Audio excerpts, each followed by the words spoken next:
நாம் இந்த பதிவில் பெயர்ச்சி அடையும் குரு பகவான் உங்கள் ராசிக்கு என்னென்ன சுப மற்றும் அசுப பலன்களை தரப்போகிறார், அதற்கான பரிகாரம் என்ன என்பதனை பற்றி விரிவாக காண்போம். உங்கள் வாழ்வில் வளமும் நலமும் செல்வ செழிப்பும் பெற எல்லாம் வல்ல இறைவனை உளமாற வேண்டி விரும்பி கேட்டுக்கொள்கிறேன். ஒருவரின் ஜாதகத்தில் எந்த கிரகம் உங்களுக்கு சாதக பலன் தருதோ இல்லையோ, ஆனால் குரு கிரகத்தின் நற்பலன்களை கொண்டவர்கள் சிறிது கஷ்டத்தை சந்தித்தாலும் வாழ்க்கையில் முன்னேறி விடுவார்கள்.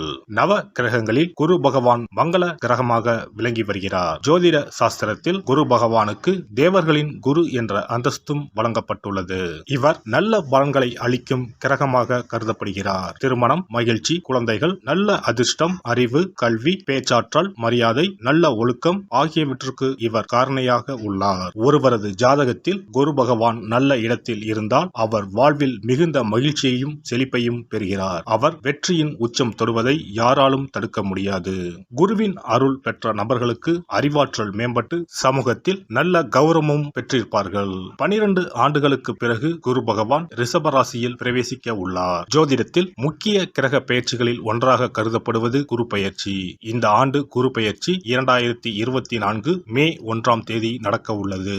குருவின் அமைப்பும் குருவின் பார்வையும் எப்படிப்பட்ட பலனை அள்ளித்தரும் என்பதை தெரிந்து கொள்வோம். கால சக்கரத்தில் தனுசு, மீன ராசிகளுக்கு அதிபதியான குரு பகவான் தற்போது மேச ராசியில் சஞ்சாரம் செய்து வருகின்றார். இவர் 2024ஆம் ஆண்டு மே மாதம் 1ஆம் தேதி நண்பகல் 12:59 மேச ராசியில் உள்ள கிருத்திகை 1ஆம் பாதத்தில் இருந்து ரிஷப ராசியில் உள்ள கிருத்திகை 2ஆம் பாதத்திற்கு பெயர்ச்சியாக உள்ளார். குரு பெயர்ச்சி பெறும் ஸ்தானத்தை விட குருவின் 5, 7, 9ஆம் பார்வை பெறக்கூடிய ராசிகள் மிகவும் சிறப்பான பலன்களை பெற்றிடும் என்பது ஜோதிட விதி. 2024ஆம் ஆண்டில் நடக்கும் குரு பெயர்ச்சியின் தாக்கம் அனைத்து ராசிகளிலும் இருக்கும். எனினும் சில ராசிகளுக்கு குருவின் இந்த மாற்றம் பலவித நற்பலன்களை அளித்தரும். இவர்கள் எடுத்த காரியங்கள் அனைத்திலும் வெற்றி பெறுவார்கள். நீண்ட நாட்களாக நடக்காமல் இருந்த பல விஷயங்கள் குரு பெயர்ச்சிக்கு பிறகு வெற்றிகரமாக நடந்து முடியும். இவர்களுக்கு அதிர்ஷ்டத்தின் ஆதரவு முழுமையாக இருக்கும். இந்த குரு பெயர்ச்சியானது ஒரு சில ராசிக்காரர்களின் வாழ்வை புரட்டி போட போகிறது. துரோகத்தால் பிரிந்த கணவன் மனைவி, சகோதர சகோதரி உறவு ஒன்று சேர போகிறது. நட்பு என்னும் நஞ்சால் உங்கள் உறவை பிரித்த துரோகியை இனம் கண்டு உண்மையான உறவு யார் என்பதனை அறிந்து கொள்வீர்கள். நஷ்டம் மட்டுமே பார்த்த வியாபாரிகள் திடீர் லாபத்தை அடைய உள்ளீர்கள். திடீர் லாட்டரி அடித்தது போல லாபம் இரட்டிப்பாகும். சனி பார்வையினால் ஏற்படும் காம சிந்தனைகள் இந்த குரு பெயர்ச்சியினால் சரியாகும். தகாத பெண் உறவை தவிர்த்து ஆன்மீக பயணத்தை தொடர்வீர்கள். சதி எதுவாக இருந்தாலும் அதை முறியடிப்பது சிவனின் விதியாகும். சிவனின் துணை இருந்தால் எதிரில் யமனே வந்தாலும் சமாளித்து வெற்றி அடையலாம். இனி உங்கள் ராசிக்கான பலன்கள் என்ன என்பதனையும் அதற்கான பரிகாரம் என்ன என்பதனையும் பார்ப்போம்.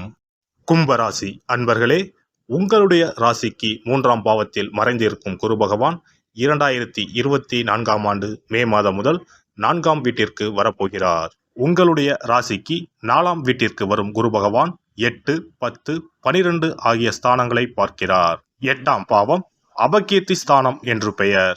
அந்த ஸ்தானத்தை குரு பார்ப்பதால் உங்களை அவதூறு செய்தவர்கள், உங்களை வைத்து பண மோசடி செய்தவர்கள் எல்லாம் தங்களை நாடி வரும் காலம் இது. நண்பர்களினால் அனுகூலம், ஆதாயம் கிடைக்கும். மனைவி வகையில் சிறு சிறு வைத்திய செலவுகள் வரலாம். குரு பகவான் உங்கள் ராசிக்கு 10ஆம் வீட்டை பார்ப்பதால் இதுவரை நலிவுற்ற தொழில் வளர்ச்சி அடையும். தொழில் வியாபாரத்தில் இதுவரை முடங்கிய லாபம் எல்லாம் வளர்ச்சி அடையும். உத்தியோக உயர்வு கிடைக்கும். பதவியில் முன்னேற்றம் ஏற்படும். வெளிநாட்டு வேலை கிடைக்கலாம். மாற்றம் முன்னேற்றத்தை தரும். உங்களுடைய ராசிக்கு 12ஆம் பாவத்தை குரு பகவான் பார்ப்பதால் இதுவரை தூக்கம் இல்லாமல் நிம்மதியை இழந்து தவித்தவர்கள் நிம்மதியாக தூங்கலாம். உங்களுடைய பிரச்சனைகள் முடிவுக்கு வரும். பயணங்களால் அனுகூலம், ஆதாயம் கிடைக்கும். இதுவரை தடைப்பட்ட சுபகாரியம் எல்லாம் இனிதே நடக்கும். வண்டி வாகன விரய செலவுகள் வரும். சொந்த வீடு வாங்கலாம். வேலை காரணமாக சிலருக்கு இடமாற்றம் ஏற்படும். குடும்பத்தில் மகிழ்ச்சி நிலவும். பிள்ளைகளால் பெருமை உண்டாகும். கணவன் மனைவிக்கு இடையே இருந்த கருத்து வேற்றுமை நீங்கும்.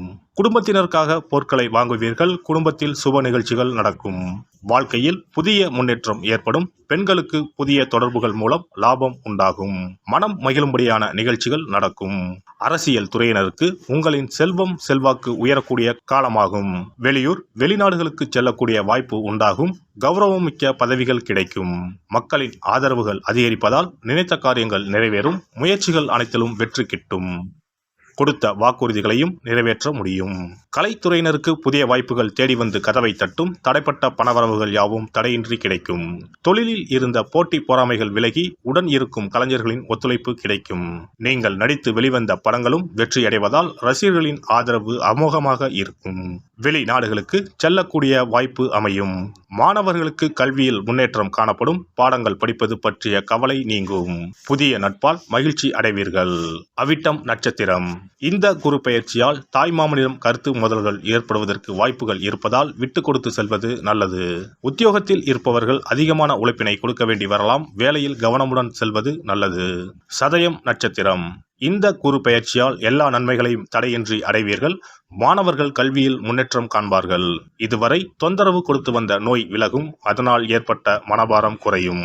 வரக்கூடிய உபரி வருவாயால் கடன் அடைபடும். தொழில் அதிபர்களுக்கு எதிர்பார்த்தபடி வரவுகள் வந்து சேரும். பூராட்டாதி நட்சத்திரம். இந்த குரு பெயர்ச்சியால் புதிய ஒப்பந்தங்கள் கை கொடுக்கும். தொழிலதிபர்கள் பங்குதாரர்களிடம் எச்சரிக்கையாக இருக்க வேண்டும். கணவன் மனைவி ஒற்றுமை சுமூகமாக இருக்கும். மனைவி வழியில் வரவேண்டிய சொத்துக்கள் கிடைக்கும். வியாபாரிகள் எந்த கொள்முதலையும் தயக்கமின்றி செய்யலாம்.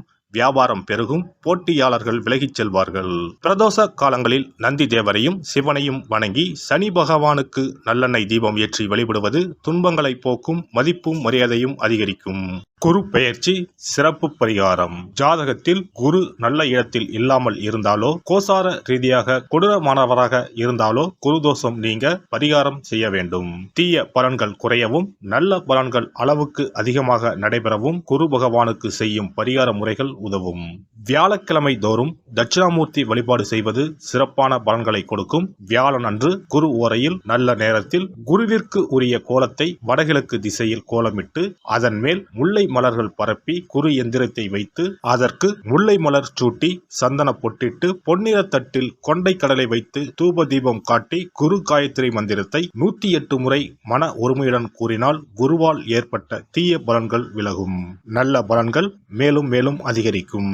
வியாழக்கிழமை அன்று வீட்டில் நெய் தீபம் ஏற்றி வழிபடுதல். குருவுக்கு உரிய வஸ்திரம் தானியம் கொண்டு வழிபடுதல் நல்லது. வியாழன் அன்று குரு பகவானுக்கு சிறப்பு அபிஷேகம் செய்து மஞ்சள் நிற ஆடை அணிவித்து புஷ்பராகம் வெண் முல்லை மலர்களால் அலங்கரித்து குருவுக்கு உரிய மூல மந்திரத்தினை ஓதி வணங்கி வர குரு கிரக தோஷம் நீங்கும். மஞ்சள் நிற ஆடையை உடுத்துவது, புஷ்பராக மணியை அணிவது, மஞ்சள் நிற ஆடை, கடலை, தானியம் ஆகியவற்றை தானம் செய்வது, வியாழக்கிழமைகளில் விரதங்களை மேற்கொள்வது ஆகியவற்றால் குருதோஷ பரிகாரங்களை செய்யலாம். உங்களால் முடிந்த அளவிற்கு ஏழை எளியோருக்கு தானம் தர்மம் செய்தால் வாழ்க்கையில் அமைதி கிடைக்கும். தினந்தோறும் அல்லது வாரத்தில் ஒரு முறையாவது பசுமாட்டிற்கு அகத்திக்கீரை, அருகம்புல், வாழைப்பழம் போன்றவற்றை உணவாக கொடுத்து வருவது ஜாதகத்தில் இருக்கின்ற குரு பகவானின் நிலையை மிக விரைவில் வலிமைப்படுத்தக்கூடிய ஒரு சிறப்பு பரிகாரமாக கூறப்படுகிறது. ஜாதகத்தில் குரு வலிமை இழந்திருக்கும் நிலையில் வியாழக்கிழமைகளில் அவருக்கு உரிய மஞ்சள் நிறத்தில் இருக்கும் லட்டுகளை வாங்கி தட்சிணாமூர்த்திக்கு நைவேத்தியம் செய்து கோவிலுக்கு வரும் பக்தர்களுக்கு வழங்குவதும் மங்களகரமான மஞ்சள் நிற பொருட்களை பிறருக்கு தானம் கொடுப்பதும் சிறந்த பரிகாரங்களாகும். குரு பகவானின் பரிபூர்ணமான அருள் கிடைக்க கோவில்களில் நடைபெறும் யாக பூஜைகளுக்கு தேவையான பொருட்களை வாங்கி தரலாம். ஒரு முறையாவது ஆலங்குடி சென்று குரு பகவானை வழிபாடு செய்து வாருங்கள். அல்லது தஞ்சாவூர் அருகே இருக்கக்கூடிய திட்டைக்கு சென்று ராஜகுருவாக இருக்கும் குரு பகவானை வணங்கினால் மலையளவு இருக்கக்கூடிய கஷ்டங்கள் கூட கடுகளவு குறையும். குலதெய்வ வழிபாடு நன்மை பயக்கும். முடிந்தால் மாதம் ஒரு முறை குலதெய்வ கோவிலுக்கு சென்று வழிபட்டு வருவது நல்லது. ஒரு முறை திருச்செந்தூர் சென்று முருகப்பெருமானை வழிபட்டு வந்தால் இந்த குரு பெயர்ச்சி சிறப்பான பலன்களை தரும். உங்களின் வாழ்க்கையில் பொருள் ஈட்டும் முயற்சிகள் அனைத்தையும் வியாழக்கிழமைகளில் தொடங்குவதும் நல்ல பலனை கொடுக்கும். குறிப்பாக வியாழக்கிழமைகளில் வருகின்ற ஏகாதசி தினங்களில் நற்காரியங்களை தொடங்கினால் நன்மைகளை பெறலாம். வியாழக்கிழமைகளில் தங்கள் சக்திக்கு இயன்றளவில் அன்னதானம் செய்வது குரு பகவானின் நல்லருளை உங்களுக்கு பெற்றுத்தரும். அன்னதானம் செய்வதன் காரணமாக உங்கள் ஜாதகத்தில் இருக்கின்ற குரு கிரக தோஷங்கள் நீங்கி குரு கிரகத்தை பலப்படுத்தி உங்கள் வாழ்க்கையில் நீங்கள் விரும்பிய பலன்கள் தங்க தடையில்லாமல் கிடைக்கச் செய்யும். எல்லாம் வல்ல இறையருளால் நீங்களும் உங்கள் அன்பு குடும்பமும் உடல் நலம், நீலாயுள், நிறை செல்வம், உயர் புகழ், மெய்ஞானம் ஓங்கி வாழ்க வளமுடன். இந்த வீடியோ பதிவு உங்களுக்கு பிடித்திருந்தால் லைக் பண்ணுங்க, கமெண்ட் பண்ணுங்க, ஷேர் பண்ணுங்க, மறக்காம சப்ஸ்கிரைப் பண்ணுங்க, பக்கத்துல இருக்கிற பெல் பட்டனை கிளிக் பண்ணுங்க. நன்றி, வணக்கம். ஓம் நமச்சிவாய. சிவாய நம.